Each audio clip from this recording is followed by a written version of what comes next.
Well, hello everyone. Welcome to our Monday night live stream. How is everybody doing?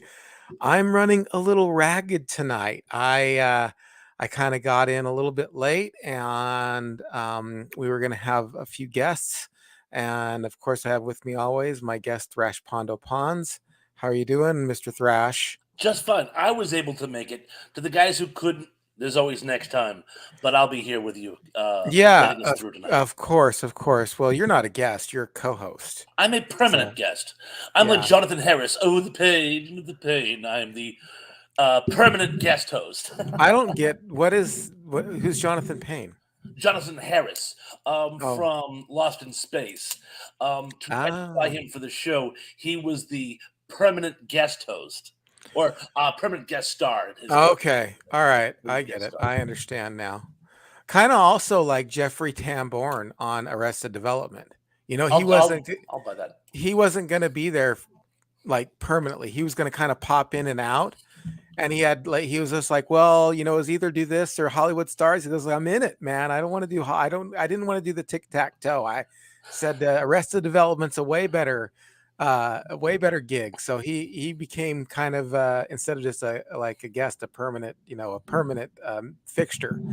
So anyway, um, yeah. Yeah. This is so funny because I was just thinking about our last live stream with BK on the air Oh, and how BK. this radio doesn't have this kind of stuff. I'm too much of an amateur to be on radio. I mean, radio is such a smooth transition, no dead air. You know, there's dead air. It's like if there's dead air here, it's kind of like, oh well, I get it. Yeah, it's dead air. But there's dead air on radio. It's like a killer. It's like people come into your office and say, "Hey, we got to talk about your show," perhaps canceling it. So, anyway, we're all just amateurs here, just getting along. Thrash, how are you doing, my friend? I am doing very well, thank you. Very well. It's getting nice and cool, that crisp air of fall, the time of year I love most up here on Cape Cod. Just you can actually sleep through the night with the window open. I don't have my AC on anymore, and Wow. this is the time of year that I really, really love. I love it more in the Berkshires. In fact, this is the time of year I miss the Berkshires most of all because the leaves are just starting to change. Any of you who are familiar with New England autumns know exactly what I mean. Wow, wow. Well, the weather here is starting to change a little bit as well. I Ooh, mean, was a little crisp this morning. I have to admit, it was a little cold this morning. Um, I have to say that I have been going down to, well, I've been doing stand up, as you know, and I did it on Thursday night, Friday night, and Saturday night. killer. Yeah. Yeah. Well, cool. I mean, the Thursday night show, I did 7 minutes and that killed. The Friday night show, I did about 5 minutes, I think is what they gave me. And that was really good. Everybody really liked that. And I actually opened up for a kind of a headliner guy. It's a guy. His name is Mike Favorman, and he's not probably like top tier comedian guy. Like you wouldn't know him like you'd know like a Jeff Foxworthy or somebody like that. But he is a guy who's professional. He makes his living doing comedy. Like he's in Vegas. He makes his living doing comedy, and I got to open up for him, and so that was pretty cool. That was Very awesome. cool. Very And cool. both those nights went really, really well. And then I went down to Vegas on Saturday night and I completely bombed. Oh, Yeah, I'm so yeah. sorry. Oh, Well, okay, so I have to say that the first guy got like a couple chuckles and that was it. And then I was up next and it got like I got like a few laughs at the beginning and then it just went dead. And then the next guy came up and nothing, like zero laughs, like not even sympathy laughs. And it was mm, bad. And then the next guy came up after that and it was just like, and then I didn't stick around. I just didn't stick around. I was just like, I'm not going to stay for this. Nobody, I wasn't having fun. It didn't seem like the crowd was that interested. It was at a lounge too. It wasn't like at a comedy store or a comedy club. It was at a lounge. And so, like, there was not even a stage. There was just like the floor and like a wood panel behind us, and that was it. I might go down and try it again, just to kind of try it again. But it's so crazy because all my jokes that were landing the 2 nights before, people were so it was so funny, and people were laughing. And my one of my jokes that landed was huge. I mean, I was surprised that it got as big as laugh as it did. Got nothing that when I was down in Vegas. Now I am going to go down. Hopefully, I haven't got the confirmation back, but there's a comedy club down there called Wise Guys, and I've been on there before, and I did really well, and I'm going to go on again, and hopefully I'll do well on there this Wednesday, this Wednesday. And if I go down there this Wednesday, I kind of done it enough that I know what works and what I need to cut out. I'll record it and I will put it up. It's only a 3 minute spot, but I'll record Wednesday and I'll record my 7 minute set on Thursday because I just know you guys want to see it. I know this isn't really, I mean, I think what we do here is comedy adjacent. I mean, you know what I mean? I think Good it's way of phrasing it. Yeah, well, I mean, we're humorous guys. You're a funny guy, right? I try. I'm a funny guy. I don't think this is like a stand up, channel, but we do humorous things. Um, and and I think that it's okay for me to put my comedy up. Won't be too, oh, I don't know, antithetic to what we're doing here, I guess. But I have to warn everybody, I do tell some pretty mean dead wife jokes. I do. Now I love her Oh. and I miss her every day, but I mean, and she would have loved these jokes. She would have loved these jokes. But I do tell some jokes that they get some pretty big laughs from the crowd, and those are going to be. But because I only got 3 minutes, so I'm going to do the ones that I know work. I'm going to do the ones that I know, you know, hit the nail on the head. Always put your best foot forward. Yeah, Always like lead with your best foot. especially when you only have 3 minutes. Have you ever done stand up at all? I haven't. I've never done stand up, but I know a lot of people who have, and that's one thing they always say. You want to lead with something big, Well, I So think you'd be good at it. I really do think you're you'd not be the good first at it. person who said that. Uh huh. I'm more conversationally funny than structured funny. I mean, when I'm interacting with people, I can make them laugh. To just go up and monologue, I would have a difficult time doing that. I probably could. I would need a lot more training in order to do so. I have had people tell me that I could. So who knows? I've reinvented myself before. But like I say, most of my humor stems from me being like a bartender for all those years. And just it's engaging the people I'm talking with. And my humor comes from that. But who knows? Perhaps I could. Right on. Right. Well, I think you could. I mean, yeah, you're good at speaking, and I mean, you Thank talk you. in front of a camera, Hmm. and you're funny. You just kind of have to like merge the two. For me, like the public speaking part for me is not a problem because I've been public speaking like for a long, long time. Since you were a kid, practically, right? Yes. And I've been funny, like I'll tell if you watch any of the sermons that I've done, I do humorous things from time to time. I'll tell jokes here and there. But it's just a matter of, thinking in the terms of a comedian and telling jokes and stuff. So, and I think you'd be great at. I really do. Thank you. Um, whether or not you want to do it or not, or pursue it, or go to an open mic, I mean, you just got to get your feet wet at some point. But I mean, you might not want to. Right? That's just one of those things. But we're not here to talk about comedy. We're here. Well, I think everybody likes to hear what we're here to talk about. We are here to talk about sequels, and we're here to talk about the sequels that we actually enjoyed, and not every sequel that I enjoy as a sequel that you enjoyed or our guests enjoyed.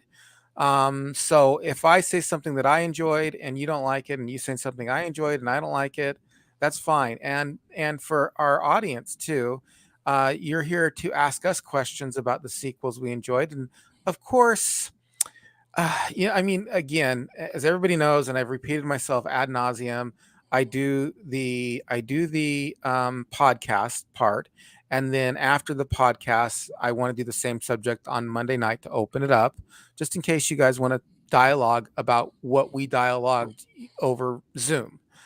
But with that said, you always have the right to ask anything you want of me or Thrash.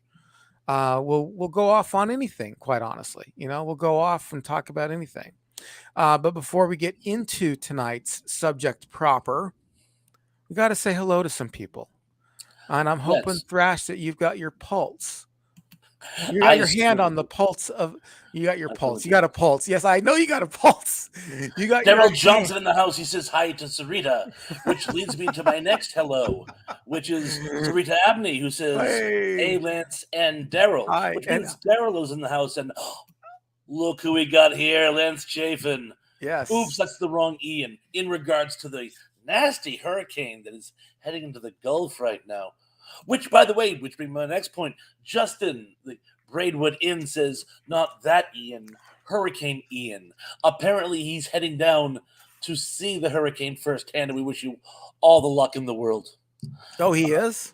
Yes, yes, if I remember correctly, he's heading into Alabama as we speak. Keith Wilkins in the house says, "Hey, Lance." Let's see. Oh, yes. Right there. Justin says should be nearing Dothan, Alabama within the hour, and that was about half an hour ago, so he's probably pretty darn close. Oh, speaking of hurricanes, Superplex is in the house. Said this is so funny, a Hey. sequel about sequels. So look, wait, gotta stop. We gotta pause for a second. Gotta pause Come for on. just 1 second. So listen, I kind of was not saying hi to everybody as they were coming up, and I just want to make sure I say hi to everybody too. But there was this perplexed look that I had on my face. You might have noticed it, I did. and the perplexed look was, is Justin a storm chaser?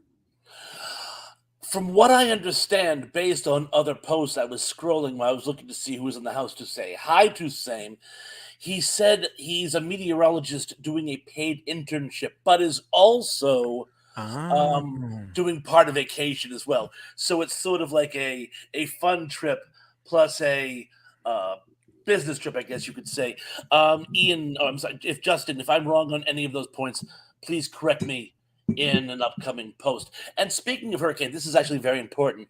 I was recently talking to Superplex because, of course, he resides in Puerto Rico, and we were all very, very concerned about him.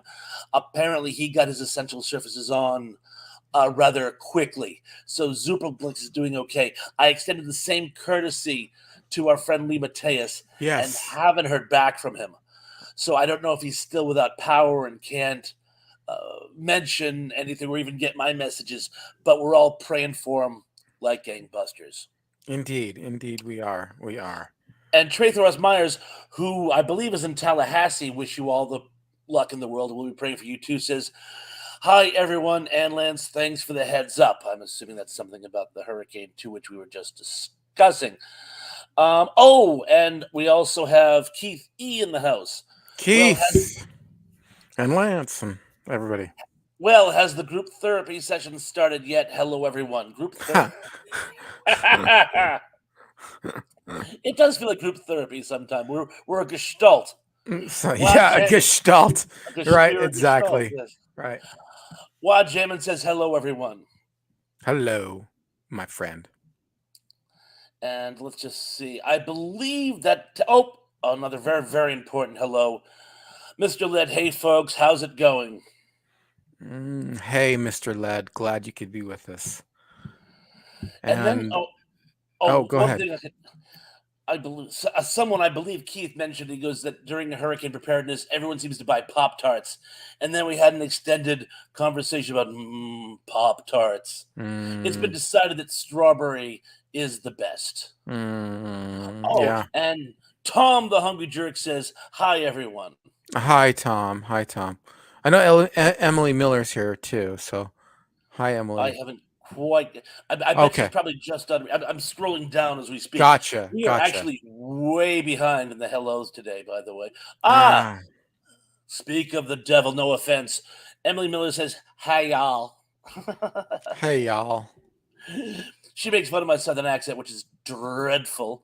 Number one dude says, hey, Waj. And I'm assuming hello to everyone else as well. Number one dude, always great to have you in the house. Indeed.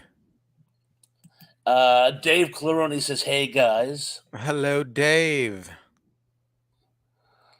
And I believe I'm almost caught up. Oh, how can we forget? Denny Satan says, Greetings. Greetings from South Carolina. Greetings, my friend Danny. Oh, and Nicholas Momoas, who I'm Ah, always mispronouncing his name, says, "Hi, ENC and Thrash Pondo." hello, Nicholas. And I believe I have one more scroll, and then Oh, look who's here! Live and said Hey, ending. Steve. Sold my home in Sarasota 10 days ago. Wow. Steve, timing is everything. Wow. Wow. And Awesome. we're actually Did caught we up. A say lot of hi people to haven't spoken. Tracy? I didn't know if we saw Tracy or not. I Tracy Ross see her. Myers, yes, we did. Okay. But we can say hi Okay. again. I'm sorry. I'm sorry. I was a little Hi, bit Tracy. distracted there with that perplexed thought. And I'm so dumb that I can't talk and chew gum at the same time, hold You are thoughts and many stuff things, like that. Ian. You are not dumb. Self-deprecating, maybe. I entered a humility contest and I took last place, which is kind of like taking first place, don't you think? I saw where it was going. It's like the young child who prayed to God, "Lord, grant me patience and give it to me right now." Right, right, exactly. Oh, we got to say hi to these people, Mike Oh, and we sure Kathy. do. Mike and Kathy, I'm here. Hey, Mike and Kathy, welcome to the party. Oh, and of course, James Dye, feeling left out here. We didn't know you were in the house, James. Great to see you. We get so many that scroll by so quickly. I mean, even between Thrash Pondo and myself, it's hard to catch all of them. So forgive us if we don't say. And as the channel grows and people grow, we still want to take at least the first 5-10 minutes or whatever just to say hi to everybody, acknowledge everybody. And at some point, I mean, it's kind of good news and bad news, but as the channel grows, we just will have to shorten that window. We'll have to like maybe take 5 minutes or 10 minutes and just say hi to whoever we see and just imply the fact that we love all of you and we're not trying to overlook anybody. None of this, don't think any of this is wasted on me or Thrash. I know that for sure. I mean, it doesn't matter how big the channel gets. Every single one of you, especially you who are there at the very beginning, hold a special place in our hearts. And none of you being here is wasted on us. I don't take anybody for granted or anything like that. Just that as the channel grows and people start coming in, it's just it's almost impossible to say hi to everybody. And Dave so has to do that because Dave gets into the triple digits, and yeah, it would take him 45 minutes just to say hi to everyone, just to make and sure to say hi, right? there'd be no Exactly. show. So, Right. no, I think we can still manage it while we're at our numbers, but as we get bigger. Oh, one more thing I have to read into the record. Lance Chafin says, Thrush, are you doing a stream Thursday? Just asking. Yes, I am, because I believe I saw something. I believe Dave is on Wednesday this week. I'm going to confirm that with him tomorrow. Hmm. So it's going to be one of two answers. If Dave's on Wednesday, you'll see me at the prime time slot, that is 8ish on Thursday. If Dave does have a normal show in the 8 o'clock time zone, I'll be doing my after show afterwards. But either way, you will see me Thursday night.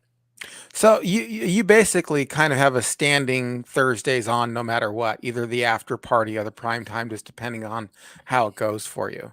Precisely. Yeah, Precisely. precisely. All right. Well, hey everyone, we're here to talk about sequels, part twos. Well, we're going to be looking here. You know what? I got to start with the part two that I didn't mention because we had four guests on that podcast, and it was kind of hard to get through. I mean, we spent like an hour and 18 minutes or something like that, just talking about sequels and everybody kind of taking their turn. But I forgot a sequel that I actually really, really enjoyed. It was one of my favorite sequels of all time. Can you guess what it is? No. I'll give you a hint. Karate Kid 2? Yes. Really? Yeah, oh yeah, I thought part two was really good. I really enjoyed part two because it was more Miyagi's story, and Yes. they went to the Orient, and it was a little bit more I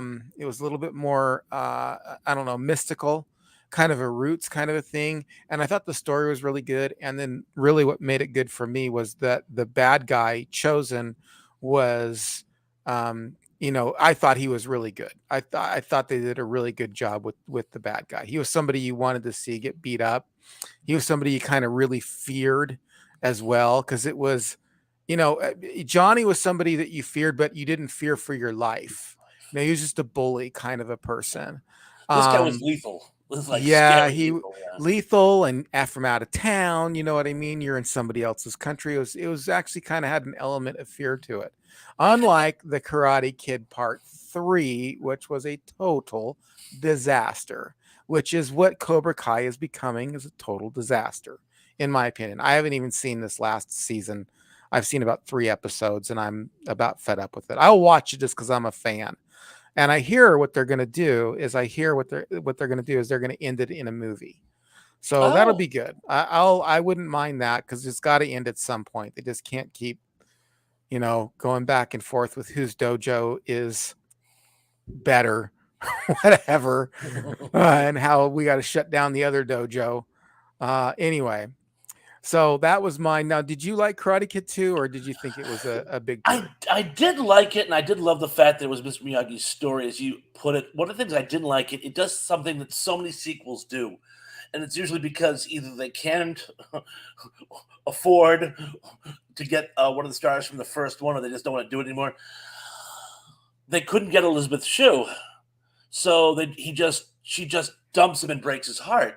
So we Right. spend the first film seeing what a great kid she is, and then she does this horrible thing off camera, and we're just supposed to hate her for the rest of the series and never see her again.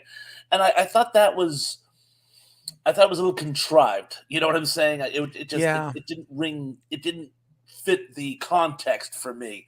I thought, and I understand it was only like 105 minutes, so you couldn't spend that much time on it because it was secondary to the plot. But they seem to really gloss over the Okinawan culture, and Mm, I thought that was a bit. I thought they had a really nice opportunity to actually flesh that out, mm. because most people just think it's sort of an extension of Japan, and it's so much more than that.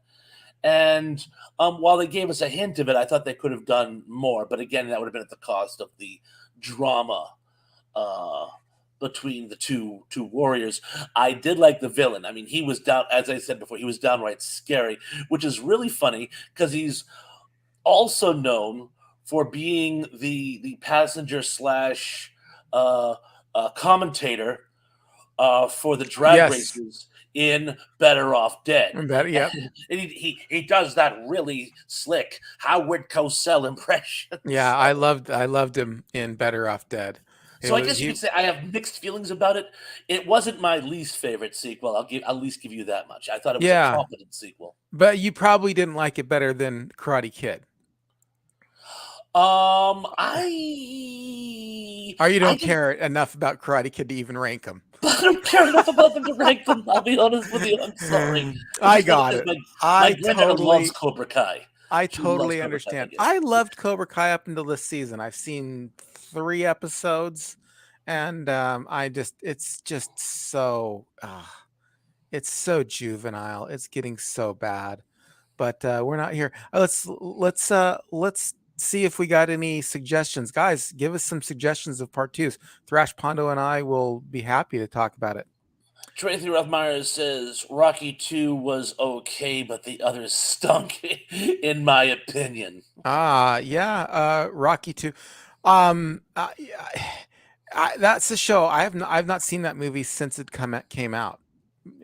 Quite honestly. So, our let's say probably I've seen it since it's come out, but it's been a long time. It was probably one of those HBO movies that I've watched where I've seen Rocky 1 a few times and I've seen Rocky 3 a few times.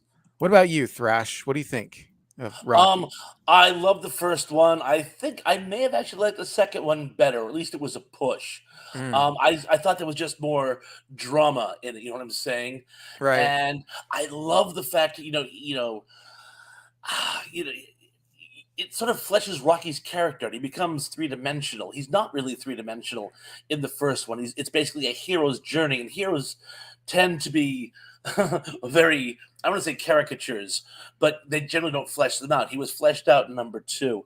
I even like number three, the one with Mr. T. Hmm. Um, and don't laugh.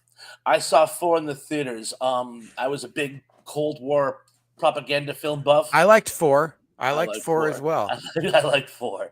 Yeah. Was number 4 as good as the others artistically? No, but it worked as shameless US, anti-Soviet propaganda, Yeah. which is Right. what it was. Nick Momoa says, ENC this season, the bad guy from Karate Kid 2 is on Cobra Kai this season, helping Daniel. Yes. Yeah. I saw that. He was in the last episode of the last season. We saw him. He was there at the very end. He's there to help take this dojo down and finally get rid of. And it just started to get too lame for me. Like I've said, I've seen it's been out for what, a couple weeks, and I've seen only 3 episodes, so you can tell where it is in my priority list. Lance Chafin says Elizabeth Shue in Adventures in Babysitting. She sure was. Mm-hmm. Yeah, good movie, solid. Steve says, "Remember the old guys in the balcony on the Muppet Show? I feel like one of them right now." Well, which one? Which one? Right? Which one? Mr. Lid says, "Godfather," and I'm assuming he's going into one of the greatest sequels of all time, Godfather 2, a film which many people feel is actually it exceeds the quality of the first one. Yeah. I'm gonna let you take this because we've talked about this before. I've not seen them. Yeah. And I've Daryl Johnson says Godfather 2 was good. Yes, Godfather 1 is an absolutely amazing film. It's a story of family and trying to stay together in very adverse conditions and the family business holding itself together and maintaining basically a moral code while basically being a criminal enterprise. Love it. I love it. But the second one, in addition to actually having some really solid historical parallels, the situation deteriorating in Cuba, the Senate hearings, uh, which I thought was handled very, very well in a fictitious sense, but very, very nicely done. Coupled with the fact we actually see the young Don Corleone in his development from his childhood into his early days as a mob boss. mm, And the two stories running parallel, I thought was just outstanding. And it was one of those films where everyone in it is at their best. Al Pacino gives the performance of his career. De Niro gives the performance of his career. Robert Duvall, even though it's not a particularly well written role, gives an outstanding performance. And I don't want to say it's a little underwritten. It was a very secondary character as opposed to him being one of the mains in the first one. And I really think you could make a case that the second film is actually even better than the first. If you don't feel that, that's perfectly understandable. I mean, the first one's a huge nut to crack, but I didn't. I always say this to people when they bring this up. I haven't seen them, and they're, oh, you got to see it. You got to see it. Well, I've heard the third one's the best one. you have not heard the third one. I'm just kidding. I know. I'm just kidding with you. You know what? I All kidding aside, if the third one wasn't called The Godfather 3, it probably would have been okay. If it was just a routine gangster film, uh-huh. it wasn't a bad film. It just was not the Godfather saga. Right. And I think people noticed the drop in quality and were like, not this time. Mm. But it will. Of course, what do I say about the Columbia TriStar Godzilla? If you had called it Big Iguana Eats New York, you could have had fun with it.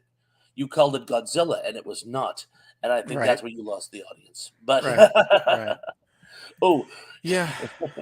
Lance Chafin, worst sequel was Speed 2. I've not I didn't seen even Speed bother. 2. I have not seen it, and I would, and even what I have seen, I wouldn't watch it. It just looks like a turd, quite honestly. Mike and Kathy mentioned an excellent one, Empire Strikes Back.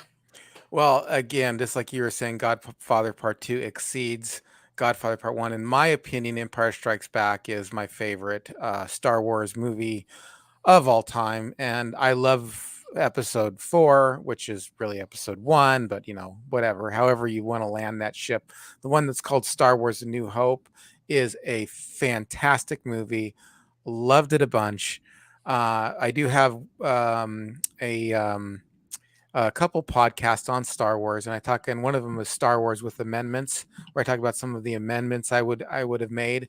But that's neither here nor there for this. Empire Strikes Back exceeds it. I think that Empire Strikes Back is one of those sequels that does a better job than the original, and it was a high bar to live up to. Star Wars was amazing. Empire Strikes Back was better, and so it had a really high bar to live up to.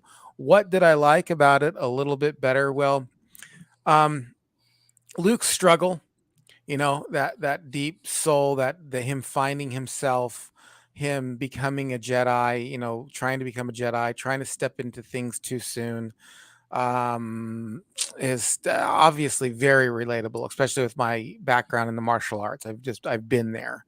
I've been that person who wanted to be the black belt before it was time to be the black belt. I wanted to run the green belt class before I was really ready to run the green belt class. I mean, I've been to that. I've been that struggle. I've had that inner struggle. And then of course the struggle of finding out deeply who his father was, and whether or not he's going to join the dark side and stuff. And I just really enjoyed it. And then the other thing that I see in Star Wars 77, not the updated one with the stupid stuff that's in it, because George Lucas just went nuts. It has a little bit of the stupid stuff in it with the Jawas, but it's tolerable. It's tolerable. You can respect it. You can go, okay, it's not so corny that you want to shoot yourself watching it yet, but it's there. You can see the seeds of his insanity there in that first one. They haven't grown yet. They just little sprouts, but you can see it. And in Empire Strikes Back, there was none of it. It was a very serious show. It was a very serious show. And then obviously he didn't direct it. So I think Empire Strikes Back is probably one of the all-time best sequels that there are. And Han Solo goes from being the swashbuckling soldier of fortune to an actual three-dimensional character. There's the whole I don't want to say love triangle because that gets ill, but the development of the relationship between he and Leia, which could have been done very poorly. I thought it was done very nicely. You have the introduction of a new character, and usually with franchises, that's a very slippery slope. They introduced Lando Calrissian and didn't miss a beat. He was a solid addition. Yeah. Oh yeah, and ultimately we see Darth Vader for the first time as a three-dimensional villain, and not just the sort of Ming the Merciless type. He's Luke's father. It's like. So Yeah. it's and there's actually they actually share a moment, and I Darth Vader is possibly in the top 10 greatest villains in literature. Period. Mm-hmm. He's just absolutely amazing, and the in the first one he's just a cool bad guy. In this he's a believable bad guy, and that was very important because you can't have a really solid story about good without a really solid evil to juxtapose it. Right, right, right. Yeah. Oh, this question All keeps those coming are up. all solid points, by the way. I couldn't agree more. Go ahead. Thank Go. you. I appreciate it. Thank you. This question keeps coming up, so I want to read it to the record, even though I'm not 100%, although it sounds right. Nicholas Mamona says, why did Elizabeth Shue leave the Karate Kid and join the Back to the Future series? Not sure. I have no idea. I have no idea. I don't know if she just thought it was going to be a better role, or if she just didn't want to be, I don't know, Allie any again or whatever. I have no. I mean, I don't know. I don't know. It's a I'm great sure. question, but I don't know. Yeah. They probably offered her more money. It probably all came down to money, I'm afraid. Yeah. Well, Jemin says, I thought Terminator 2 was good. Terminator 2 is excellent. Excellent. Yeah. Yeah. That's one of those. I'm torn. I mean, I'm really torn between Terminator 1 and 2. Which one's better? I think they're both good in their own respects. The Terminator 1 is it's such a good story. I mean, it's such a good story. I loved it. It gets a little bit cheesy with the special effects. They kind of were a little bit they couldn't quite pull that off what they wanted to pull off, but it didn't matter. It's almost endearing. Like when somebody has a flaw, but the flaw is actually endearing because it's so meaningful. Um, and so Terminator 1 is great. I mean, I love Terminator 1. I think it's one of the best movies ever. And then Terminator 2 comes out, and I mean, it's like flip a coin. I mean, that show is so action packed. I can't decide which one is better out of those two. I love them both for different reasons. Terminator 3, not so much. Terminator 4, Genesis, all those ones, they kind of really start to go downhill. And I haven't even seen the last Terminator, and I have not seen the Sarah Connor Chronicles either, although I heard that they're actually pretty good. But what do you think? You hit the nail right on the head, and I'm going to digress for just a minute and talk about films that you love, franchise you love, but for different reasons. Uh-huh. Like, I love the first Alien movie. Absolutely love the first Alien movie. I love the sequel, Alien 2, but it was a different movie. One is a psychological thriller, one of them is an action film, but Yeah. they're both very solid and stand up on their own. So I would say Alien 2 is an excellent sequel. Maybe not as good as the first, but just different. Same thing with Terminator. The first Terminator film is really, it's a psychological thriller. It's science fiction, but it's this very sort of the enemy is out there, and it's almost like a Hitchcock movie. Yeah. Love it, absolutely love it. Terminator 2 is an action romp, which Yeah. I also loved. So I loved it, as you say, love the two of them for very different reasons. But I think they were both equal, just almost different subgenres. Right, right. Yeah, yeah. Mhm. I couldn't agree more. Lance Jeffers brings up an excellent point. Ghostbusters 2, yuck. I wanted to like that movie so bad. And I know some of our friends did in the last show. I wanted to, but it just didn't come together like the first one did. And I loved it. I a lot of loved it. people I did. was a fan. A That lot was of the people first did. one. Remember, that was the first one I threw out in the And I was kind of like, podcast. And you're like, and I called oh. on you. And I was just like, well, and then you said nice things about it, but I was like, oh no, you're not supposed to say nice things if you don't think them. But you were being nice. But no, I thought it was funny. Now, again, and I've mentioned this before, this is a nostalgia program, and part of the complexity of nostalgia is seeing it remembering seeing it through your childhood eyes, Mhm. and then the second part is seeing that same stuff through the adult eyes. Nostalgia is seeing it is remembering how you remembered it as a kid. And as a kid, when I watched it, I absolutely loved it. I thought it was great. I thought the jokes were way better. I thought it was scarier. I mean, I just thought that. Now, of course, looking back on it now as an adult with everybody's criticism, I can totally see your criticisms.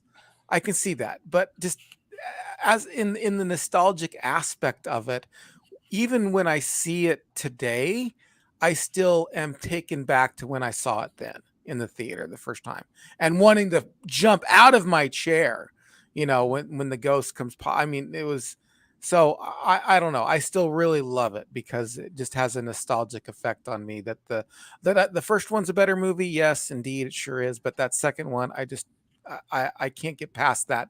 Every time I watch it, even now, I still see it through those eyes. Excellent point. Trace Rosmeyer says, "The good, the bad, and the ugly. It was a good movie." Can I take this one? Yeah, please. It's actually, and it's funny because Flick Snacks, Derek and I we are both in total agreement. We both think The Good, the Bad, and the Ugly may be the best film ever made, or is possibly, arguably, our favorite movie of all time. And there's a number of reasons for that. He actually does a phenomenal retrospect about it. We actually talk about it on one of our works together. But in the context of this, The Good, the Bad, and the Ugly is a prequel. The first film in the franchise, of course, is Fistful of Dollars, which is a fine film, um, but it's basically the telling of Yojimbo set in the Old West. Mm. The sequel is For a Few Dollars More.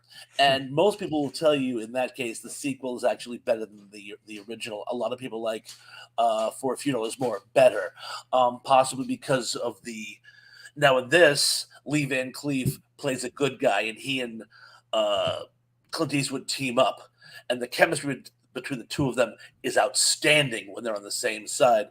And the villain, the guy named Indio, his name is on the tip of my tongue. If Derek was here, he'd know it. Um, as the principal villain is outstanding. Um, it absolutely fine film, but if you want to go with the good and the ugly, it doesn't count as a sequel because it actually takes place prior. First of all, it's the third film in the franchise, but it also takes place initially. It's a prequel. So if you're doing a show on prequels, possibly the best prequel ever made. We should do um, a show on prequels. Is there enough of them out there? Not a bad idea. I know which one I'd open with. I'm gonna guess. I'm gonna Nick guess. Mamona says, "I like the good, bad, the ugly too, Tracy."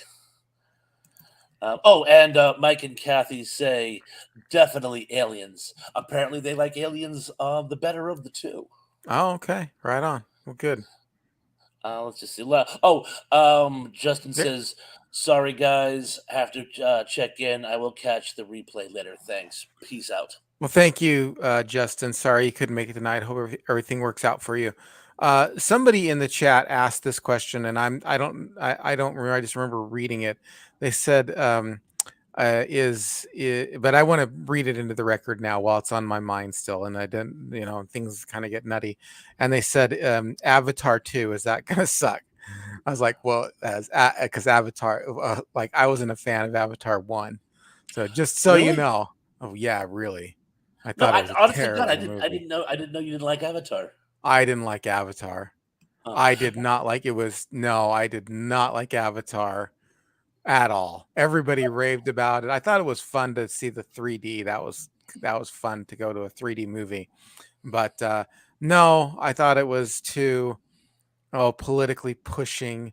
They should have called that metal that they were looking for. You can't have none of this.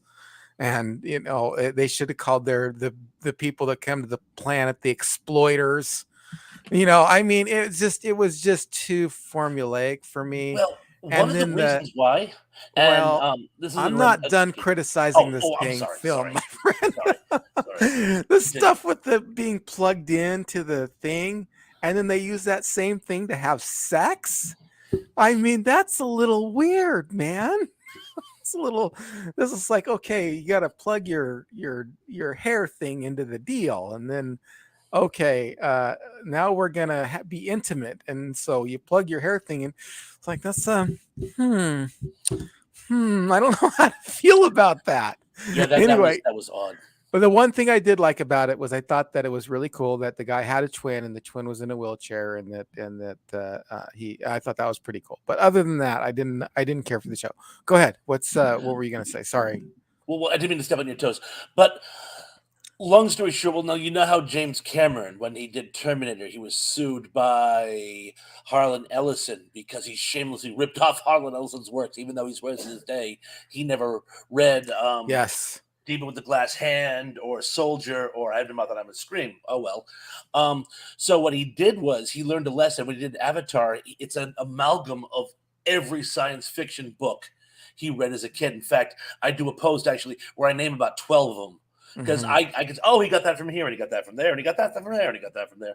Um, a lot of the books that were coming out at this time were vehemently anti-imperialistic and not just European imperialism, but how the indigenous people were treated here in America.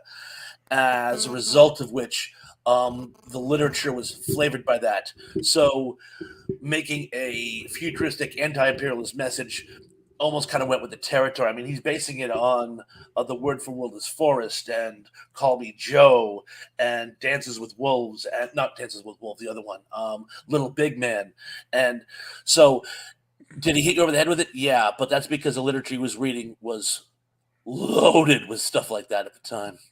Yeah, and I mean, but that's like okay.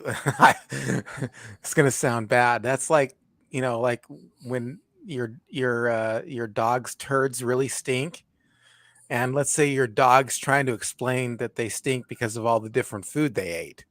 It's like it doesn't matter to me. What the Fair enough. Fair enough. but it's all just opinion, you know what I mean? Yeah. Like if your dog said, "Hey, listen, it's because I had chicken and Kimball and all this stuff," you'd be like, "Okay, yeah, it's still a turd." Fair, But fair no, I enough. mean, listen, this is all just art, and we all have our own opinions. Some of the things that I really like, people aren't going to like, and some of the things people like. This is kind of fun, though. We riff on these things. It's a lot of fun to see other people's opinion. I just thought it was a little too over the top, over the head kind of It thing. But was. I'll anyway, grant you. but I know a Mr. lot of people really liked it. Go ahead. Sorry. Mr. Lynn says, "What's better, Dirty Harry or The Good, the Bad, and the Ugly?" I think we all know which one I'm going to vote for, but you go first. I can't just sure. I'll go good, bad, ugly. I don't have Oh, an opinion. me too. Me too. Although I must say, I love the Dirty Harry movies as well. Yeah, Let's I do too. I see. love the Dirty Harry movies as well. Oh, Emily Miller brings up a great one. Grease 2 sucked. Yeah, yeah, I will admit to that. I think I saw that like once. Yeah, I couldn't get through it. I couldn't get through it. I probably couldn't get through it either, It as I had James recall. Raymar in it too, and I love James Raymar. He's the guy who played Ajax in the Warriors, and he was Dutch Schultz in the Cotton Club. And I think he's like, I could listen to read a phone book, and I couldn't. I just couldn't. Oh, number one dude brings up an amazing point. He says Fright Night 2 was good. Fright Night 1 is one of my favorite movies, horror Is comedies at that least. Yeah, vampires or is that zombies? vampires, Okay, all right, all right. vampires. But I never saw 2. I think I'm glitching a little bit. I never saw 2, so glad to know it's good because I've never got a chance to see it. I think that's one of Um, the shows that I've probably seen, but I just don't remember. It seems like that's something that I've seen. well, you don't care for horror as a rule, if I remember correctly. You've mentioned that on several Not occasions. normally. That doesn't mean I didn't see it, especially when you're talking 80s. Especially in the 80s. I know that I saw all the Nightmare on Elm Streets and stuff in the 80s, and I saw all the Jasons in the 80s and stuff. It wasn't until the 90s that I really started to get a disdain for it for reasons I already mentioned. It had a great soundtrack too. In fact, I believe I still have it on vinyl somewhere in my garage. Well, you know, it had a great soundtrack was Trick or Treat. Trick or Trick or Treat treat. with Fastway. Man, that was a heavy Oh, metal. Was it Trick or Treat? Yeah, it was Trick or Treat. Yeah, I'm not with familiar the with that kid one. who played Skippy from Oh, yeah, yeah, Family yeah. Ties. Yes. Number one dude says Creep Show 2 was good. I liked their rendition. Have you seen Creep Show 2? I don't think so. I like their rendition of No Swimming. Um, the other two I thought were kind of formulaic. I did like their I would have to say I would give it a passing grade. I think I like the first one better. I like the fact that the first one really stuck to the whole comic book format too. Um, but I'd say uh, number two certainly had its merits. Mm. Let's see what else we got here. What Jemin said. I enjoyed Young Guns too. Yeah, Young Guns 2 is good. Young Guns 1 and Young Guns 2 are both good. I don't really have an opinion personally on which one was better than the other one. I think I've probably seen both of them maybe once or twice each, and that's about it. So, yeah, it just wasn't really in a thing that I was into. What do you think, Thrash? I'll be honest with you, they blend together with me. I'm having trouble remembering what scenes were in one and what scenes were in two. So I'd have to say two was equally as good to one because I can't tell them apart. If that's a I fair agree with enough that statement. too. I agree with that too. It's been so long, and I saw them so few times. I had so many friends who are really into them. I mean, really, oh, this is the best, and whatever. And I'm watching them, like, they're entertaining. I won't. I mean, if I had friends today who wanted to watch it, and I was out hanging out with them, I feel like that's entertaining to me, like the Super Bowl's entertaining. I'm not a sports fan, but I'm a fan of hanging out and a fan of, you know, talking to people. So if the Super Bowl's on, and people are hanging out and eating chips and having a good time, I'm there. And I feel the same way about Young Guns. I've watched them a couple times a piece. Couldn't remember one from two to say. One is where they all get together. That's the story of where they all get together. Two is when they all do something together. I I believe, and don't know. help me out. Jack Palance is the villain in the first one. Is the second one, is that the one where they end up they're being held prisoner in the big hole in the ground with the lid on the top, and Slash from Guns N' Roses is in it? I don't remember. I I think I really, saw them 30 years ago. I remember yeah. being entertained by them, but again, I can't distinguish them, and I do I apologize. remember Billy. I remember Emilio Estevez played Billy the Kid, Yeah. and I remember one scene in it because he speaks Latin, and they said, "Oh, what we got is yeah, is he speaks he's able to read Latin because he was an educated person." Anyway, if I'm Tom remembering that Huggerjerk says correctly. 1977 Star Wars and Saturday Night Fever came out. I wanted to be the first disco dancing Jedi Knight. Right on. All right. I mean, I think the 70s would be the only time that could exist. Well, he got halfway there. He was a background dancer at one point, Oh so yeah. he achieved half of his dream. All right. Emily Oh, hi Fields in the Lisa. house. Did I say Emily Fields? I'm so sorry. Lisa Fields in the house. She says Lisa, hi. Emily's so true, Yeah. but I got the name half right. Let's see where else we go in here. See if any more. Here's a good one. Tracer Osmeyer says Star Trek 2 was good. Yes, it was. It was really good. And it was way better than the first one. The first one was I'd be awful and the surprised. second one was terrific. Many people think 2 is the best of the original franchise, of the original six films. Yeah. I And I would have yeah, to agree. I would agree with that. Well, yeah. Yeah. I kind of like 6 just because Christopher Plummer as the Shakespeare quoting alien really got to me. But I would probably, it's a photo finish between the two, and probably structurally I would have to give it to Star Trek 2. But it's not a barn burner like it is for most people with me. Well, honestly, 5 and 6, I know that I've seen them, but I don't really remember which ones are which. I couldn't tell. I mean, you could tell me one's whatever, you know, voyage to see God, and the other one's. I don't remember though. I don't. You if you brought up a scene and you asked me if it was in the first one or the second one, I do remember one, two, three, and four. So I do remember those pretty good. Probably one was out of those would be the least that I remember because I only seen it a couple times just because I couldn't stand it. It was so dang boring. And at a time where sci-fi was, that was banging. I mean, it was bang on. It was such a good time to have sci-fi. And that first one that came out was so boring and such a flop. I actually watched that. I watched that on Laserdisc. Did you have to flip it over halfway through? Yeah, yeah, I had to flip it over halfway through. I remember that the family that I was staying with, because I've said before I was a single mom, so I had a lot of these extra families. The family that I was staying with brought home, and this was back when you had the rental stores first coming out, and you didn't know what was gonna stick, so they had VHSs, betas, and laser discs, and they came home, rented a laser disc player, rented Superman, and I remember they rented Superman, and they rented Star Wars, and they rented Star Trek, and we got to watch them over the weekend, I believe, or over 2 days or whatever. So, Excellent. Oh, thank you. Darrell Johnson says Gian Maria Volente was El Indio, or the Indian, and he was the bad guy in For a Few Dollars More. Thank you. I knew hmm. somebody out there would get it. Thank you, Daryl. Um, Tom Hungry Trick says Harlan Ellison wrote drunk a lot. He wrote in a lot of altered states. Let's see. Oh, Lance Javen says Troll 2. Why?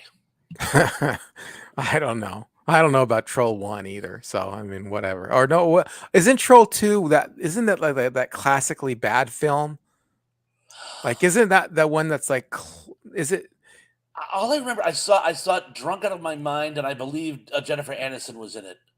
And but I remember it was one of those cases where I was at a party or we had people. I can't remember, but it was on, and I was like, just there was like something going on the screen, and I was just like, oh yeah, there's stuff going on the screen. I don't remember anything about the movie, so Well, probably let me see here. Oh, yes. Yeah, Troll 2 is one of those movies that's like classically bad. It's so bad that it's a good kind of a thing. People really like it. Fanboy Flicks has an episode an episode on that, and it's actually really good. I encourage you all to watch that. But yeah, that's one of those so bad it's good, where the kid pees on the food, and his grandfather tells him, "Don't eat the food, don't eat the green food," and it's really comically bad. I'll buy that. Look who's in the Hey, house, Dave Sundstrom. Dave, Hey yo, glad you could be joining us, my friend. Had a blast up at your house. You were the best host ever. a lot of people wanting to say hi to Dave. I know. It's like a celebrity coming in. I know. It's like, oh, Lisa Field says, I like Creep Show too. And again, like I said, it certainly had its moments. I like the first one better. But of the vignettes, I have to give it to No Swimming. I wish they had stuck with that comic book format with well, not the Crypt Keeper. That's another franchise. But they actually, the term for the Creep Show dude, he actually has a name. Yeah. And I The can't think of Crypt it Keep straight is right it away. the Crypt Keeper? No, that's actually a different franchise. That's from Tales from the Crypt. Oh yeah, okay. It's loosely adapted because Stephen King was such a fan of Tales from the Crypt when he was a kid because it was a comic book back in the going back to the EC days. I want to say in the late 50s it Mm. started, and it wasn't killed until we. You remember the whole story about the comic book code, right? No. Fill In us night in. in 1965, I believe it was, comics had been getting increasingly violent and racy and not appropriate for children. And so it was determined that they needed this code to sort of clean them up. Well, like most good meaning things, it went way too far and it literally sanitized comics for them to get this stamp of approval. And if they didn't get it, they were literally considered virtually pornographic. Like you Mm. could only find them in like either newsstands or dirty bookstores. That's when the San Franciscan Underground came out because they go, okay, well, we'll go the other direction. It got to the point you couldn't even have the words like horror or terror in the title of a comic book. It was considered too um, extreme. It was Yeah. later, I want to say 1970, it was thoroughly sanded down. But in any event, Stephen King loved these old Vault of Horror and Tales from the Crypt and other comics when he was a kid and was basically doing an homage to that. For some reason, that really wasn't present in in the sequel. And I think that it suffered from that. Oh, Dave brought up a good point here. Superplex, I'll go against the grain and say that I enjoyed Halloween 3 Seasoned of the Witch. Okay. Right on. That actually, and I believe we've spoken about that before. That was a case because it was so outside the scope of the franchise. If it had like literally a different title, like I said about the Columbia TriStar Godzilla, if it had been called Big Iguana Eats New York, I would have had fun with it. Right. But Right. because they called it Halloween 3, because it wasn't. It didn't have Michael Myers. It didn't have Donald Pleasant's character. It was too far outside the scope for me to actually become enfranchised. Oh, look who's here. Oh, John, how John you doing? Collins in the house. Hey, John. Just don't tell me the Home Alone 2 is better than Home Alone 1, and we'll be fine. All is well. Carry on. Home Alone 2 was not better than Home Alone 1, It although was I didn't hate Home Alone 2. I have to say I didn't hate it. I hated Home Alone. Well, I don't know if I even saw Home Alone 3. Aren't they up like to 5 now or something like that? I stopped So, after 2, and yeah, I didn't like 2. I'll put I didn't hate it, but it certainly wasn't the classic Home Alone 1 was. I mean, Home Alone 1 was one of those Christmas classics that everybody could enjoy. I don't know, somebody didn't mention this. Speaking of Christmas stuff, Die Hard and Die Hard 2. I got it, and I was on Samurai Show. I got to give it to Die Hard 2.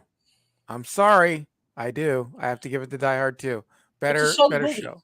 It's a It's a, solid yeah, movie. it is. I thought it was better. I thought, the thing with Die Hard 1 was I thought it was like, I don't know, like, he has to throw that dead guy over the balcony in order for them to take him seriously, and then, like, why not just shoot the gun in the air or something like that? I don't know.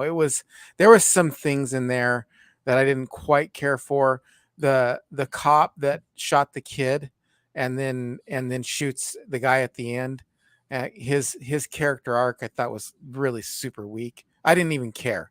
I mean, I could care less about that guy having that story and then him shooting the guy at the end. It was so undramatic for me that I just couldn't even care about that. And then some of the jokes I felt kind of fell flat on their face. So that when that Asian guy reaches under and grabs the candy, you remember that? It's like you can barely see it, and I think that was supposed to be funny. And I'm like, it's not quite funny. Not quite funny. But anyway, yeah. But given that, okay, just those criticisms aside, I still love Die Hard 1. Great movie. Great movie. We'll watch it over and over again. I You know what? love everything. I love even all those kind of things. I kind of like, I like him jumping off the balcony and all. I mean, it was Yippee-ki-yay. great. It was great. It was wonderful. Him bleeding, with the feet thing that Yeah. he's got to take off his socks and stuff. Uh, I loved it. It was good. But I just thought Die Hard 2 was the better movie. Now I I have can to see. admit, Die Hard 2 would not be the movie if it was without Die Hard 1. I mean, but that said, Die Hard 2 is a better movie. It just is, in my opinion. Spoiler alert. And that twist with the John Amos and his men in the third reel, that that blew my mind. Yeah. So little things like that, you got to give it to Die Hard too. I think, I mean, there were some things about it that I thought pushed the envelope a little, but I really thought Die Hard 2. I can see why someone would say they enjoyed it more than Die Hard 1. So And let me just say, because I like Die Hard. I'm a big fan of Die Hard. That cop that kept giving him a hard time up until the end. Dennis Franz. Yeah, yeah. In real life, the cop who was like, "We're not going to listen to you," and and he saw something and he said something. It's like, "Oh, we don't have time to check on all this stuff." In real life, that guy's butt would have been canned. I mean, he would have been in real life if that happened and they had a record of somebody saying something to him and those things happened, some terrorist attack happened and he was aware of it and didn't do anything, he would have been in the worst trouble that you could possibly think of because he was forewarned about this stuff. It would have been bad for him. It would have been bad. Sorry, go ahead, All everybody. right. Mr. Led says, Dave, Trilogy of Terror is on Svengoolie this week. Love that movie. I don't even know what that is. It's three horror stories. Karen Black plays four characters because she plays two characters in one.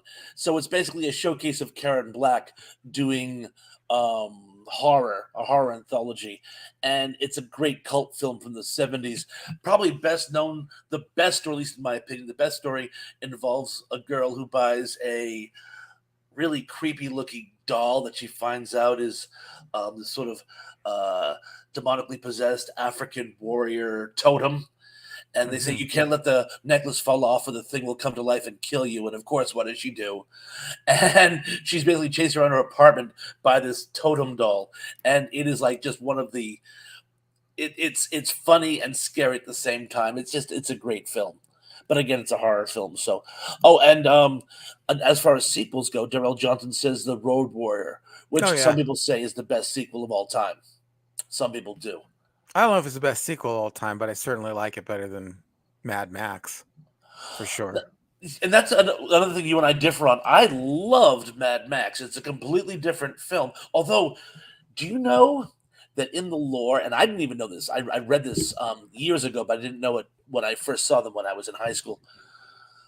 Now, I was always in the impression that the timeline is there's bad economic times during Mad Max, but the world is still as it is. Between Mad Max and the Road Warrior movie, the war happens. And the post-apocalyptic world in the Road Warrior is a result of this war. The war had already happened.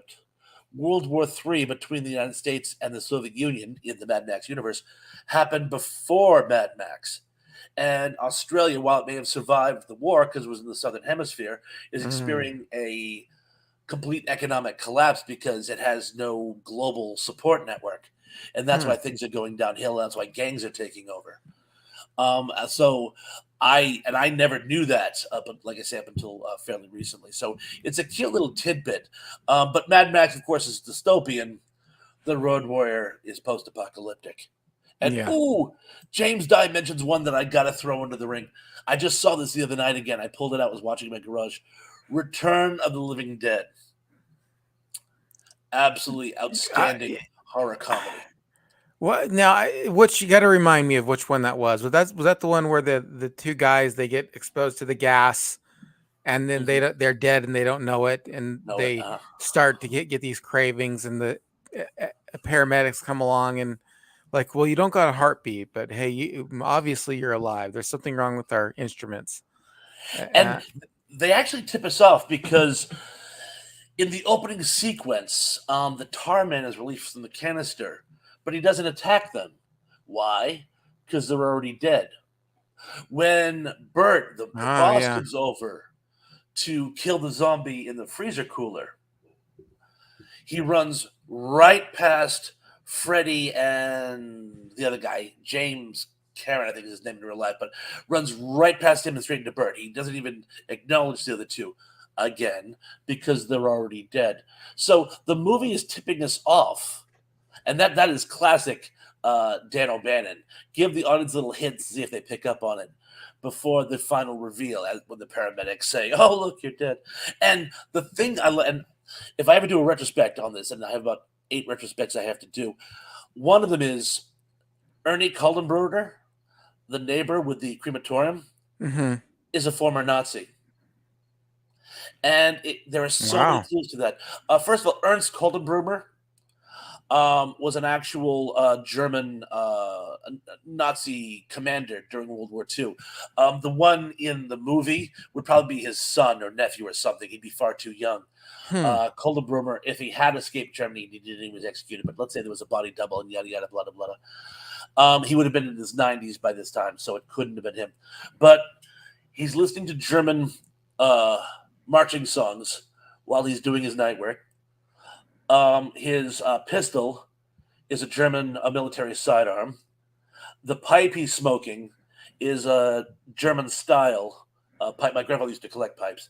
It's a German style. There's a poster of Ava Braun on the wall. Hmm. He speaks German at one point. When you talk about the rain, he goes, "It's coming down like a betrunken soldat," which means a drunken soldier. Hmm. Um, so the clues are all there, and he ends up becoming the hero to an extent. So it's a very well put together film, Hmm. in my Hmm. opinion. Yeah, I So, remember enjoying it when I was younger, when I was a little kid. So I of haven't course, seen any of those when I got older. I saw one. I saw one of the newer ones where they got held up in the mall and the woman has a baby that's a zombie. I think I saw that. I saw that one, but I don't that remember. is the And where 2004 Dawn the of the Dead. zombies are fast. The zombies are not slow. Yes, They're that's one of fast. the first. Yeah, it's one of the. See, there's actually two sequels to Not Living Dead Okay. on paper. One is Dawn of the Dead. There's one made in '78, another one made in 2004, the reboot, and both of them it's people held up in a shopping mall.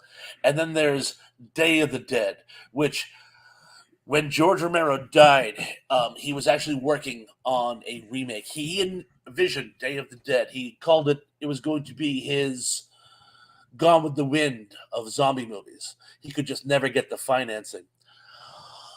So he never remade Day of the Dead like he wanted to, but there is the original Day of the Dead. That's the one where they all hold up in a secret military bunker. Which does it have all kinds of cool stuff to help them survive? No, it's a bunch of documents they had shipped out of Washington in the last days, Oh, and it's just about there's a mad scientist doing research, and the military commander who thinks it's all a waste of time and that they're all butting heads.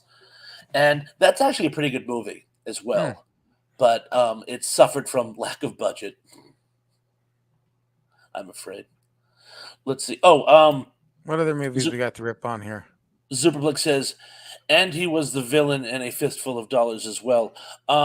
Yes, he was part of the Roja family. That guy, Gina Maria. Um, we just saw his name too. Let's see. Skipping down for other movies. Oh, thank you. Nick Mamona says Thrash Pondo. I think Jennifer Aniston was in Leprechaun One. I thought so too. That's the Yeah, only thing about it I Leprechaun. remember. No, Leprechaun, not Troll. Oh, okay. Then I That's didn't what see she was Troll. I saw saying. Leprechaun. That, yeah, Oh, Leprechaun, um, not Troll. Yeah, then I that's never why I saw was Troll. I thinking. saw I Leprechaun. don't think that because I remember Troll is kind of one of those iconic bad movies. Um, oh, John Collins asks, "Did you see my Home Alone mention?" Saw it and read it out loud. Yeah, Sorry if you missed it. Or did I imagine that we did that? no, we did it. I know. I'm being silly. You know that. Daryl Johnson says the hills have eyes too, or as I call it, the hills still have eyes. It's Let's got to be see. another horror. Let's skip past It that is. the Yeah. horror stuff now. We've It's done a I'm you few know of them. it's funny as we go. I mean, how many of these are actually Are horror they? movies? I didn't realize. It seems like most films that get sequels are horror movies. Now that you mention it. Hmm. Um, oh, Lance Chaffin. He's going to start this again. Die Hard is a Christmas movie, Dave. Good. And Superblick says, "Did anyone love the Lethal Weapon sequels? Oh yeah, for sure. Yes, I can't even believe that we forgot those. I thought Lethal Weapon 2 was great. Thought it was Is that the one where they fight great. the South Africans? Yeah, well, yeah, and he's like, I have diplomatic immunity, and he shoots him in the head. That's Been that one. revoked. Yes, That the only that part one was about good. that is at the end they shoot Riggs up a bunch and he lives. They shoot him up a Yeah, bunch, yeah, a bunch, and he's not gonna die. He's just laughing it off. He's just laughing it off. So Emily Miller. I couldn't agree with you more. Fast zombies make me mad. yeah, Exactly.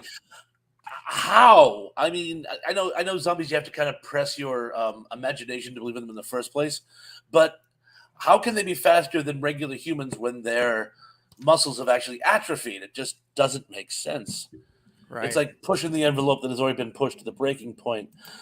Daryl Johnson says Exorcist 2 was bad, 3 was okay. Really?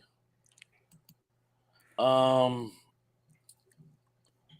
oh, number one dude says Five goes west. Hmm. Never saw it. I'm sorry. Let's do this one. Oh, oh, Mike and Kathy, Jumanji 1 and 2 are both great. I never saw 2. Did Well, you? yeah, but I'm having a hard time placing it. I'm having a really hard time placing it. Jumanji 2. Uh is that the newer is it almost kind of like a reboot kind of a thing? I remember just Jumanji 1. I know I've seen it. I know I've seen it. I'm just having a hard time. Here, let me just type it in here and I know that if I just see the thumbnail, Please does. I know that if I just see the thumbnail, it'll all come to me. Oh yeah, yeah, that's the well there's the Jumanji the next level where it was the Jack Black character. Jack Black and Oh, yeah, Dwayne yeah, Johnson, yeah. I think. Yeah. And Jamon that was the one that had the sequel. So the Robin Williams one didn't have a sequel. It was the No, Jack but Black one. they did have a similar movie about space. Did you see that one? Zathura. Zathura, yeah, Zathura, Zathura. yeah. I thought When Zathura was pretty good too, but it was basically the same concept. It was just yeah, it was just yeah. So I don't know if he mean Jumanji 1 and 2 of the reboot or does he mean Jumanji 1 and you know Zathura. and well, no, maybe he means Jumanji, um, one, Mhm. and then the reboot one. Maybe I don't know. He might mean Ah, that too. But Zathura was good. I like Zathura in it as well. Did yeah, that had Dax Shepard in it? Didn't it? I think so. I think Yeah. the original franchise that was a while ago. So maybe I saw Jumanji at the theater, and I was really excited to see it. And somebody at the and um normally I don't like, I've said this before, I don't like shows that are like too kid friendly. I just find them a little cheesy for me, you know what I mean? But that one slipped through the cracks. Let me tell you, I loved that show. Yeah, I know that there's like, it kind of has kid friendly leanings to it, but we had one friend who knew me, kind of, I was gonna go, I'm gonna go see Jumanji, and me and Joyce were going, and he shook his head at me. He gave me one of those. He goes, I'd wait for the DVD. I'd wait. And I was just like, oh, well, we're already going to go. It's going to be a lot of fun. I'm going to go see it. So we went and saw it. And could see why knowing me, he would have thought that, but I actually enjoyed it. It was one of those exceptions. You know, you have exceptions to your rules, right? in always. That's Yeah. a make some rules. John Collins brings up an excellent one I didn't even think of. What about Yeah. Bill and Ted sequels? One thing, I mean, I like the first one better, I must say, but one thing I did find horribly amusing about the sequel was when they played the games with death, because Yes. that's right out of the Seventh Seal. And all, when I'm watching it, I'm in hysterics. I'm like, how many people watching this know that this is actually from the Bergman film? And the guy that got to play Death, it hits. You've sank my battleship. And then they got to play Twister and all the other games. So I thought that was hysterical. So I will give Bill and Ted the sequel just because I like that subplot. Well, I like Bill and Ted, both of them as well. The third one, not so much. Third one, the new one that came out, not quite as good. Bill and Ted was a great movie. I loved it. I thought it was good. Again, time travel. Time travel gets a little weary for me, but I did like Bogus Journey. It's just tough to say. You know, for me, it's just one of those things like, it's going to be a flip of the coin. There are going to be some days I like Bill and Ted's Excellent Adventure, and some days I'm going to like Bill and Ted's Bogus Journey better. It really just depends. But I'm interested in what you said there, Thrash. What do you mean it's out of the Seventh Seal? The movie Yeah, the Seventh Seal, the with Bergman Demi film. Moore? Oh no, not the Seventh Sign. The Oh, Seventh Seal. It's a Swedish film from the 40s, oh, okay, all right. and I wouldn't. it's I yeah. Max von Sydow plays a returning Crusader knight mm, who finds that Sweden is about to be overtaken by the plague, and he makes a deal with Death, who looks exactly like one thing I want to read into the record here. Someone just mentioned it. Yeah. Liz Javen says Death was played by William Slater, who was also in Die Hard 2, we were just talking about, and is best known for playing one of Red's entourage in the prison movie Shawshank Redemption. But I mm. digress. But Death looks just like something out of that, and Death goes to take Max von Sydow. Max von Sydow says, "I'll make a deal with you. If I can beat you in a game of chess, you'll leave. Oh And yeah, yeah. and if Okay. you win, I'll go willingly." And you actually find out over the course of the movie, he's just stalling for time. And I don't want Mm. to give too much away because it's a very, very well put together movie. But the whole premise is that the hero of the movie is playing chess with death over the course of the film. And they borrowed that rather liberally for Bill and Ted. And he that's why William Slater has that over you'll Isn't that stake referenced in a few other movies as well? it is because help me, you would actually know this better than I would. If I remember correctly, in the Last of Days, the seventh seal is the scripture that will be opened right before the apocalypse, or something along those lines. Am I Oh, confusing yeah, my? no, there's seven seals in the Book of Revelation. Yeah, and anyway, but that's a whole. It didn't really have anything to do. I don't know anything about the movie, so I couldn't really tie those things together. Oh, well, For I it's mean, a I could reference tell to the you all fact. about the Book of Revelation if you wanted to hear about it, I yeah I don't know enough about the film to kind of tie that to tie that together. It's just a So reference that if the plague were to get to Sweden, it would be the last days of Sweden. So it's a reference to the fact that the end is near, and mm. I think a lot of films do sort of borrow that trope. Um, Yeah, it isn't though. I mean, if that was supposed to be a reference to the Book of Revelation, they made a pretty bad reference because that's not at all. Yeah, there's the four horsemen of the apocalypse, but those are different than the seven seals. The seventh seal opens up and there's a half hour of silence, I believe, in heaven, and then that introduces seven trumpets. So seven seals opens up. The sixth seal, the earth is destroyed, and the seventh seal introduces a half hour of silence in heaven, and then that introduces seven trumpets, and then those seven trumpets open up, and then that introduces seven bowls of.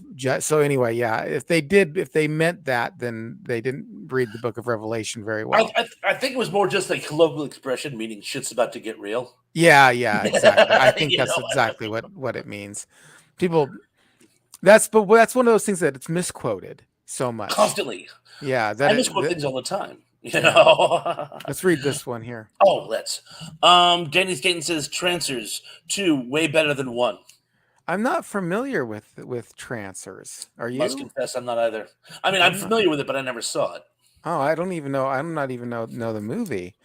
I'm sorry. I wish I could say something more about that, but I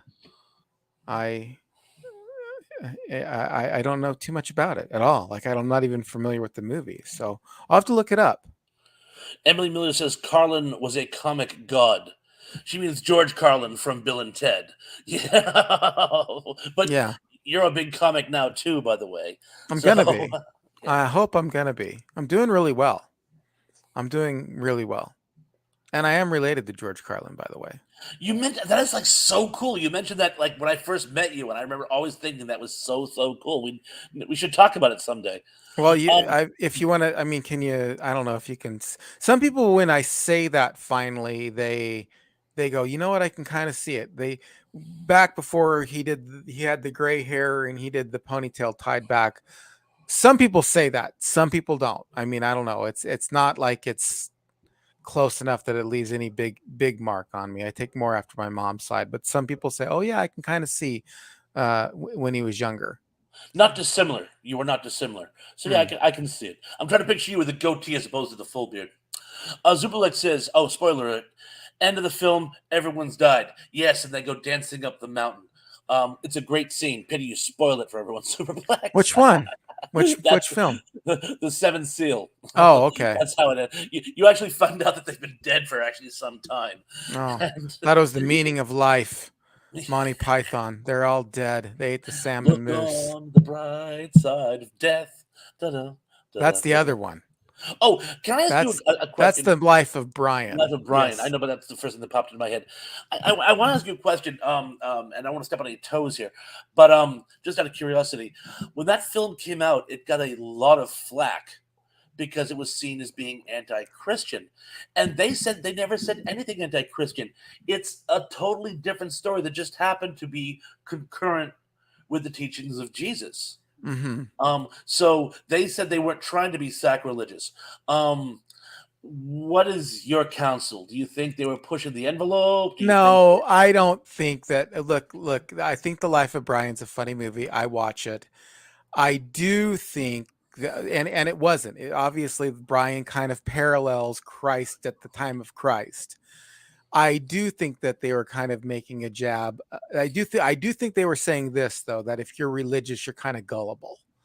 And I do think they were saying that, and I don't believe that one bit. So there are plenty of gullible people who are religious, and there are plenty of gullible people who are not religious. You're not particularly gullible if you're religious or something like that.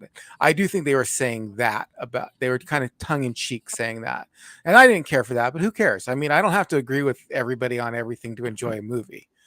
Otherwise, I would just be I would just paint a circle around myself and never step outside and talk to only me. So anyway, Gotcha, gotcha. Let's see what else we got going on. Uh,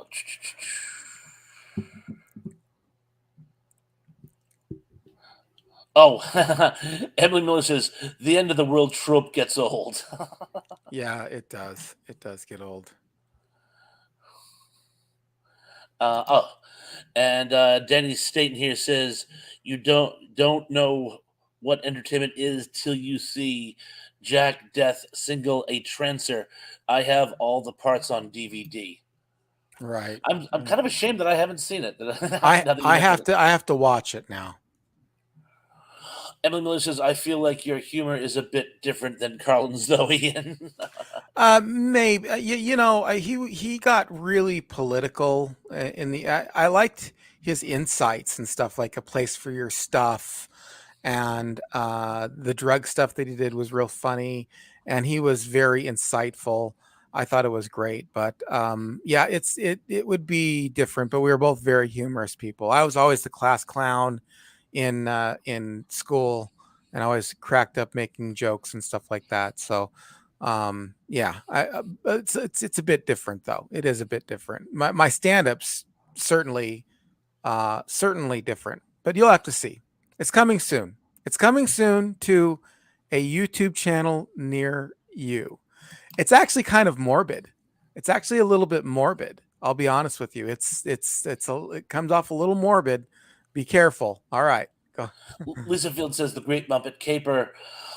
Going back to my childhood. Hmm. I'm sure I saw that. Oh, Ian's John Collins says, Ian, what is the literal representation of each of the four horsemen of the apocalypse? Oh gosh, that's a tough one. Um, so they're not. Oh boy, how do we unwind this one? How do we unwind this one? Um, it's a course of history. I don't think it's end of the world. I think it's saying that a fourth of the earth dies of plague, a fourth of the earth dies. We've seen this through history. It's basically the book of Revelation is kind of telling the story of the world in up into the end. And so when it talks about those four horsemen, we've seen this happen. We see it happen today. People die of famine. People die of sword. People die of peril. People die of religious wars. People die of this. And so when he opens that seal and the four horsemen come out, it's just saying this is the course of the earth. This is how the earth goes. And so I would see that as happening all the time. I wouldn't see that as just something, I don't see that as something specific to the end, like, oh, just right before Christ returns, there's going to be these four horsemen. No, this is a story of the church age and story of the church age and story of the time that you're living in and I'm living in and the people who lived 100 years ago lived in and the people who lived 1,000 years ago lived in. Some people died of plague. Some people died of sword. Some people died of famine. Some people died of religious wars. That's the way it is, and that's basically the story. So anyway, we'll get off the religious bent for a moment and go on to other things. Go ahead. Oh, Lance Chafin is saying, okay, good night, guys. See you all tomorrow. We've actually had a lot of attrition, by the way. I haven't had a chance to, like, say Oh good night. no, Lance Chafin is he Oh, leaving? look who's here. He always comes in just at the last moment. He does this on my show all the time. He, Tug, the unapologetic geek, says, I popped in not at all expecting a conversation about the biblical apocalypse. We're well, full of surprises, Tug. yeah, we are, but this is one of those situations where I allow people to ask me any kind of question they want to ask me. So we don't normally talk about that kind of thing. Normally, we were talking about you just came in at the I don't know if it was the wrong time for you or the right time for you, but basically we're talking about sequels tonight. We've been talking about sequels this whole time, and suddenly we started talking about the Book of Revelation for some reason. For a little bit of context, I was talking about the seventh seal because someone brought The up Bill and movie. Ted's Totally Bogus Journey. So I was filling them in about the seventh seal, and that sort of triggered a slight religious discussion. This, But no, we've yeah. been mostly been talking about sequels tonight. All right. So. But yeah, you always come in at the end of the show. I'm on at 8 this coming Thursday, by the way, so bear that in mind. I'm going to do a reminder post tomorrow because I gotta look. people said I actually earlier. I guess Dave and Pat are doing their show tomorrow night, which means Yes. Thursday is fair game. Okay. So apart from that, I gotta oh look you up. The Unapologetic Geek. I don't oh, if I've subscribed to you or not. you There you got are. to. He just did a show today, or at least I saw it today. I think he did it Sunday. But Hey, listen. Hey, reach out to me. Reach out to me. My information. If you go to the about page and you go down, let's collab, please. he he did a show about twist endings, which was outstanding. You gotta check him out. Yeah, yeah. Reach out to me, please. By all means, reach out to me. I'm going to be doing the show with and while we're kind of wrapping things up here, I'm going to be doing the show with John Collins pretty soon. That's going to be kind of the next thing that I'm going to be working on, hopefully. Here, I'm actually what I'm working on right now is I'm working on 5 things you didn't know about Frasier, and then I'm hoping either this Thursday, and I haven't even told John this yet. I said it's going to happen either this for Thursday or next Thursday.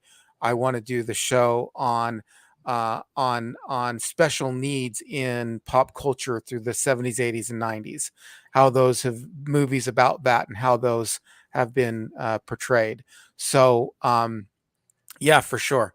That's gonna be something that we need to do, and I need to reach out to Redbeard as well because he did this fantastic video on top 5 animated villains, cartoon villains, where he went through like Shredder and the Misfits, and the Misfits were the antithetical group to Gem and the Holograms, and Cobra, and that was a great show. So Skeletor has to be on there. I think Skeletor is on there. Has to be on there. He did a couple of mention anyway. So anyway, I think we're going to be wrapping it up here soon. I think we're going to be wrapping up here. I think an hour and 30 is good. I It's the can't really perfect do time. too much more than an hour and 30. But Thrash, everybody knows what I'm working on. What are you working on? Well, two things. The big news is, you all heard it here first. I am going to be doing a live chat up this Thursday because Dave isn't using the time slot, so it's not going to be an after show. It's going to be a show, and that will be on at approximately 8 p.m. Daylight Savings Time. Thank you, Superplex. I also have part two. Some of you may have saw it last week. I've had a number of topics that people have asked me to do shows on for some time, and my plate was so full I didn't get to them, so I decided to do them in a series of 2 micro reviews. I did part one last week. I'm doing part two this week. Oh, and John Collins, there's going to be a surprise in it for you. So you should see that by the end of this week. It's just going to be 5 topics that people had asked me to do shows on that I've never gotten around to actually doing a post on, and we'll have that again by Thursday. So those are my 2 big things for this week. More in the Awesome. weeks to follow. That is awesome. Good to hear it. Good to hear it. All right, everyone. Well, I just want to thank everyone. Please don't forget to like, comment, subscribe, share this on your favorite social media. Let's get the word out there. I just took out 2 ads, one on YouTube and then one on Facebook, and my numbers have jumped up. So, I mean, I'm going to continue to do it. I'm really working hard on. I haven't been doing as many of the top 5. That's just hasn't got back to what I've been wanting to do yet. Just things kind of keep coming up.